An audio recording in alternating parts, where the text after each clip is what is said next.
Hi again, time for another Mr. Men story in my bumper reading that I decided to do today. So hello to you on whichever day it is that you are watching this story time video, and I hope you enjoy it. This story is going to be It's Mr. Quiet by Roger Hargreaves. Mr. Quiet liked the quiet life. He lived quietly in a small little cottage in the middle of a wood. The problem was that the small little cottage was in the middle of a wood in the middle of a country called Loudland. Everything and everybody in Loudland was noisy. Oh, the noise! Looks like it should be a peaceful place, doesn't it? But that forest and that little cottage is in the middle of Loudland. Dogs didn't go woof like dogs you know. They went, it says take a deep breath, woof!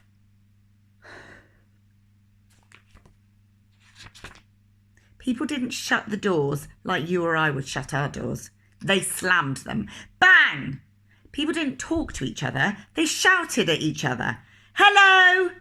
They'd shout as they met in the street. And you've heard something about being as quiet as a mouse, haven't you?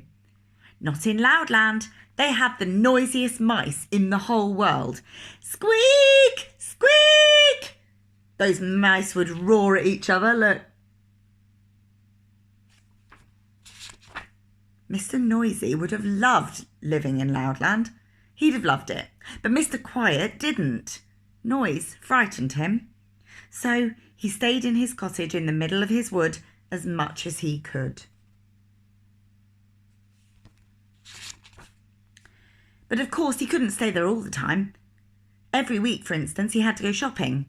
He used to creep into the greengrocer's shop. "Good morning!" bellowed the grocer. "What can I do for you?"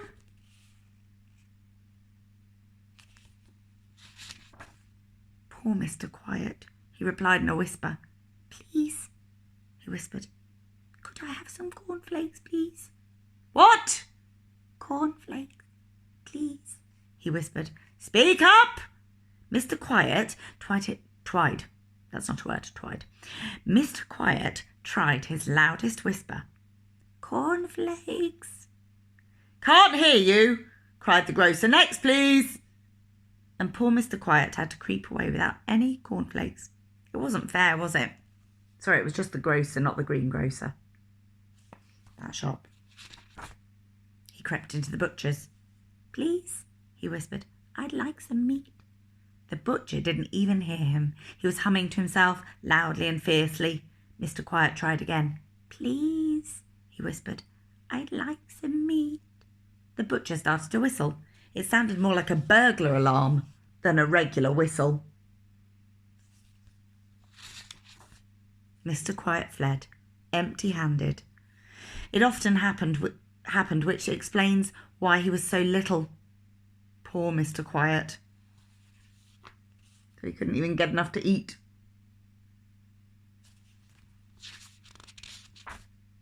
He sat at home that night with a feeling of despair. "Whatever am I to do?" he thought. "It's no use," he thought. "I'll just have to try again." And so the following day he went shopping again. But the same thing happened. "Can't hear you," thundered the grocer. "Next, please." "Can't hear you," bellowed the greengrocer. "Next, please." "Can't hear you," roared the milkman. "Next, please." "Can't hear you," boomed the butcher. "Next, please." Oh dear. Poor Mr. Quiet went home and went to bed hungry. The morning after, he was awakened by a noise which sounded like bombs dropping. It was the Loudland postman knocking at Mr. Quiet's door. Bang, bang, bang, bang. Mr. Quiet went and opened the door. "Morning," shouted the postman. "Letter for you."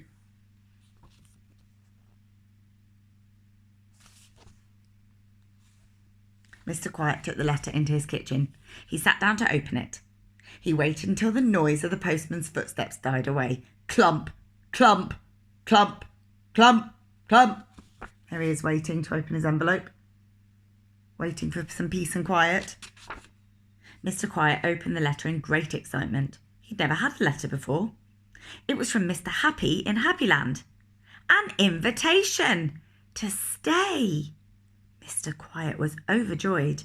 He rushed upstairs and packed his bag and set off that very morning.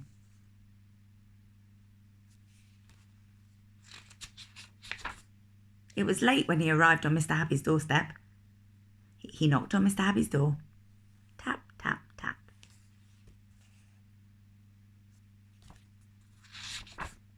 Mr. Happy opened the door. Hello, he smiled. I thought I heard something. You must be Mr. Quiet. Well, don't just stand there. Come in and have some supper. It was the first proper meal Mr. Quiet had had for months. And while he was eating, he told Mr. Happy all about the problems he'd been having in Loudland. Mr. Happy was most sympathetic.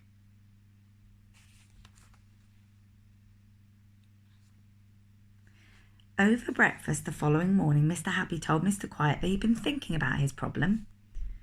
I think, he said, that under the circumstances you'd better stay here in Happyland. Mr. Quiet's face lit up. And, continued Mr. Happy, we'll find you a house and, he went on, a job. Mr. Quiet's face dropped. I'm not very good at jobs, he confessed, because I'm too quiet. Ah, smiled Mr. Happy, I have the very job for a quiet chap like you.